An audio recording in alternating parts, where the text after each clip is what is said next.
Hello everyone. I'm sorry I missed class today, so I'm in the library right now. It's Thursday afternoon. I'm going to provide you a taped background on my presentation and talk about some of the accommodations that I made in my lesson for ELLs and IEPs. I'm going to insert pictures, screenshots, so you know what slide I'm looking at, but if you see me glance to my left, you're right. That's because I'm looking at the slides on my big screen as I flip through them.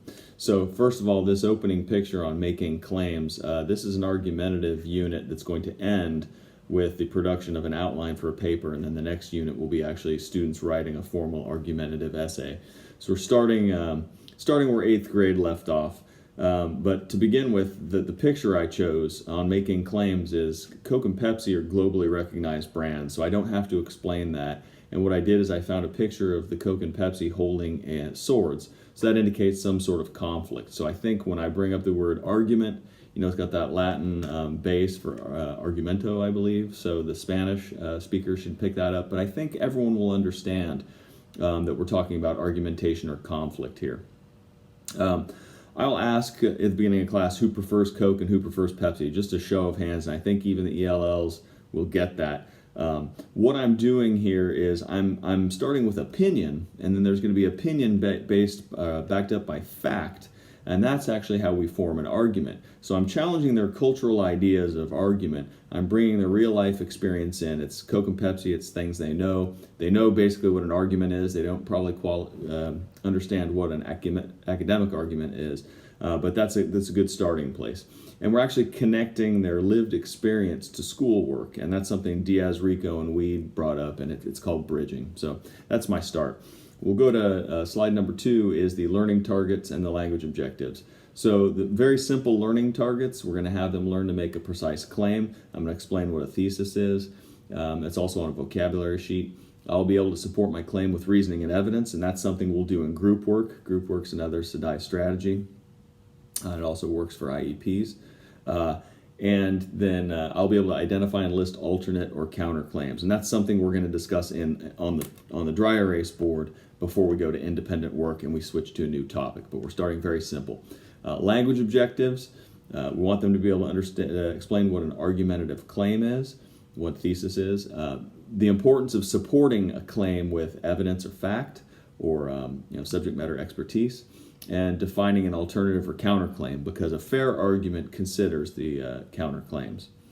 To help them with this, I had this helpful vocabulary sheet, which you all would have gotten a copy of in class. It's in 4 languages because I have Spanish, Russian, and Korean speakers, and I'll include this in the email. But you can see I had some keywords: argument, thesis, evidence, claim, counterclaim, support. And then when we get into the group discussions, I want the ELLs to have some descriptive words for colas. So I gave them flavor, sweet, bitter, enjoy, dislike, and prefer. So at least I'm kind of trying to help them along. And when we get to the peer work, that goes along with building on basic interpersonal communicative skills that Cummins suggests to move towards cognitive academic language proficiency, which is where we really want to go with the argumentative essay. But again, we're beginning at a lower level.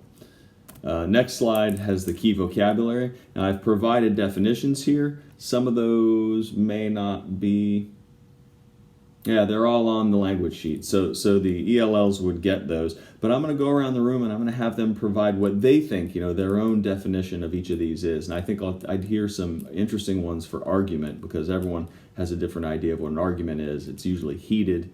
And that's where we kind of get, from their personal life experience into what they should be learning in the academic setting as appropriate English language, tone, and style.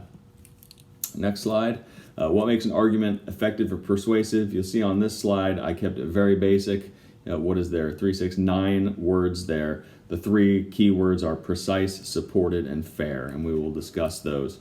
Those are things that the ELLs can look up in their dictionary. I think on the IEP side, I think those are pretty fairly understandable. And this itself might form a good minute or 2 of discussion with the class on what they think fair means and what they think support means, and why an argument has to be supported. It's not just I like Coke, I like Pepsi, but there has to be some kind of reasoning, and there has to be consideration of what other people have to say.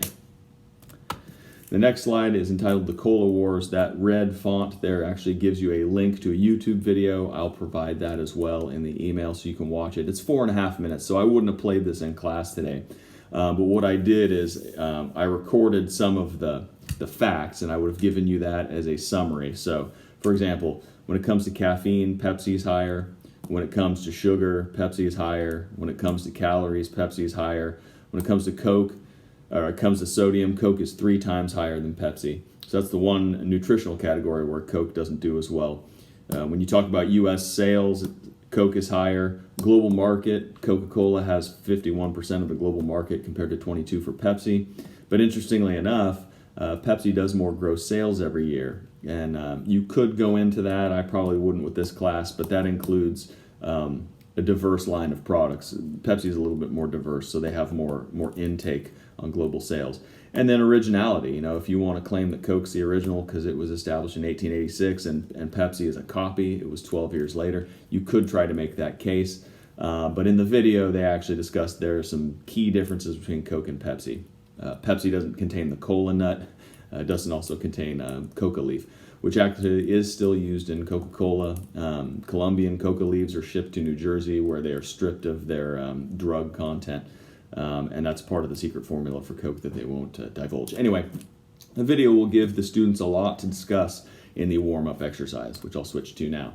So the warm-up exercise slide gives them 2 minutes. It tells them to work with elbow partners and to simply share their cola preference, to record it, and then to write down why. And that's, again, where I think this vocabulary sheet will come in handy, and ELL dictionaries, L1 dictionaries to English, because that will help them describe why they think one is better than the other. And you'll see the slide I included why in the 3 other languages plus English, and they're all in clouds to draw attention to them.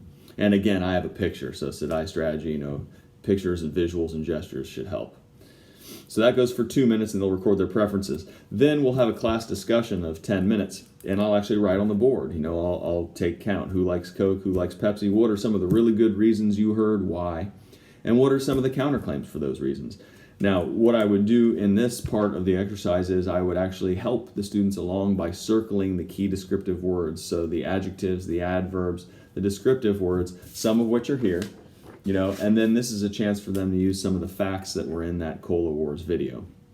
So what I'm getting at is I'm trying to help them build a precise claim that's actually based on some form of evidence, something better than, that's what my mom and dad buy, or that's what they serve at my favorite restaurant. Get them to qualify and even quantify in some cases, their preferences.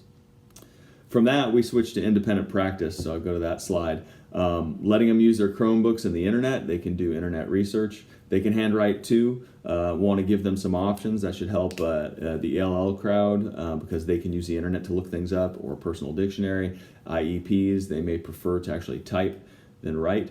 I'm asking them to make a precise claim in answer to a question. This is a new argumentative point that they're making, and this is what the essay will be on next week, is should students be allowed to use their cell phones at Yelm High School? And I'm asking them to list supporting evidence and list possible counterclaims. And you'll see I have some pictures there. No cell phone use in the classroom represents the no side, and then showing students on their phones shows the yes side. So I can use gestures and pictures to help the ELL crowd along there too.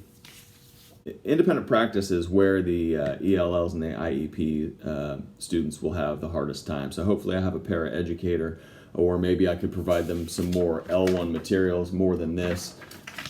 Maybe a graphic organizer, or an outline format, or something that could kind of keep them going along. I would also offer the ability to use partners. Even though it's independent practice, some IEPs allow partner work, and I think if I had some language capability inside the class among the students' peers, I would let them use that as well. Nothing this week until Friday. This is a Monday class. Nothing is summatively assessed. This is all formative. It's low threat. So I'm giving them the most possible tools and the most possible opportunities. Following that, I will collect their work to sort of give them a sense of where they are, and then I'd have them do a 5-minute quiz, very basic 5-minute quiz, just to see if they're paying attention. That I definitely could provide in the L1 for the ELL learners there. And then the exit ticket, that's another written requirement. I'll take handwriting or I'll take typed. dictionaries and internet is fine. Also, having these in the L1 for the Spanish, Korean, and Russian speakers would be very good. I don't know exactly what kind of resources my school has, but that's what I would do there. And then I'd close out with a review. I've provided 4 key bullets that relate directly back to the learning targets, reminding them of those. I would probably, if I had time, go around the room and see how they change their opinions on what an argument is, and if they have a personal definition of it. They probably also have personal definitions of thesis and evidence because they have that life experience that our text talked about this year, but trying to bring their personal experience into the class and then adjust it a little bit because, again, we're going from that basic interpersonal communication skills, trying to move towards the cognitive academic language proficiency. So that is how I would do it in a 10-minute presentation to the class, but this is covering a 55-minute class for the 9th grade level. They come into that level knowing quite a bit about composition, but they also have a lot of misperceptions too. So hopefully that helps.